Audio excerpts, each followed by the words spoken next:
Chaque jour à Goma, de graves incidents impliquant des personnes armées sont signalés. Parfois, un corps sans vie est retrouvé dans des quartiers autour de la ville. D'autres fois, des braquages armés surviennent en ville et en pleine journée. Parfois encore, des altercations plutôt bénignes dégénèrent en meurtre, comme ce fut le cas il y a quelques jours lorsqu'un homme armé a tiré à bout portant sur un chauffeur du Comité international de la Croix-Rouge. Ces violences sur les civils ne sont plus isolées. Les Wazalendo ou VDP, volontaires pour la défense de la patrie, ces miliciens qui se battent aux côtés de l'armée contre les M23 soutenus par le Rwanda, sont souvent cités comme responsables de l'insécurité. Mais sont-ils les seuls à blâmer? Bonjour, je suis Fred Baouma, directeur exécutif des Bouteli.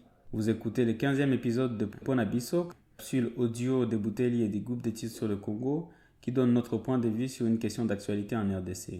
Nous sommes le vendredi 19 avril 2024. Le VDP sont-ils finalement responsables de l'insécurité dans et autour de la ville de Goma? C'est ce qu'on penserait en écoutant plusieurs acteurs politiques de Goma et une partie de la société civile. Et il y a des raisons de le croire.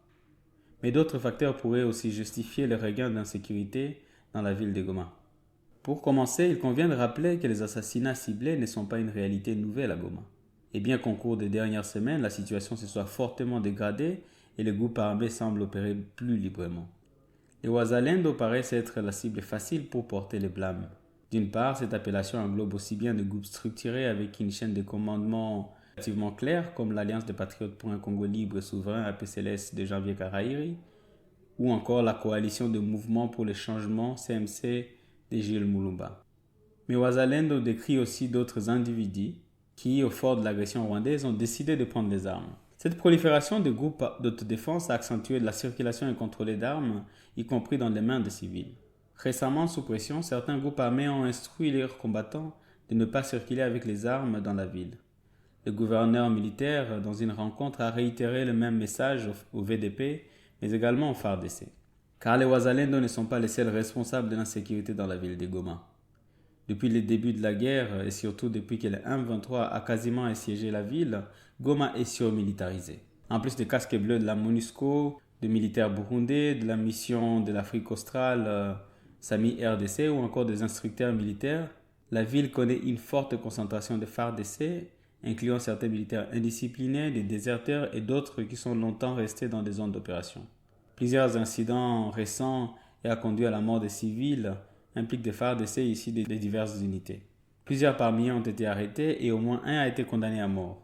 Mais ces arrestations et les patrouilles de la police militaire n'ont jusque-là pas été en mesure d'endiguer la criminalité dans la ville.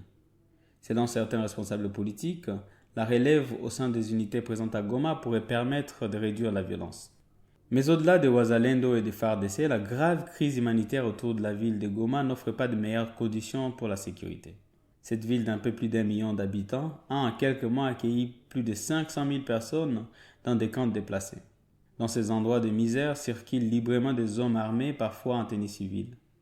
La violence de ces derniers a parfois poussé les déplacés au bout de leur patience, allant jusqu'à des scènes de justice populaire.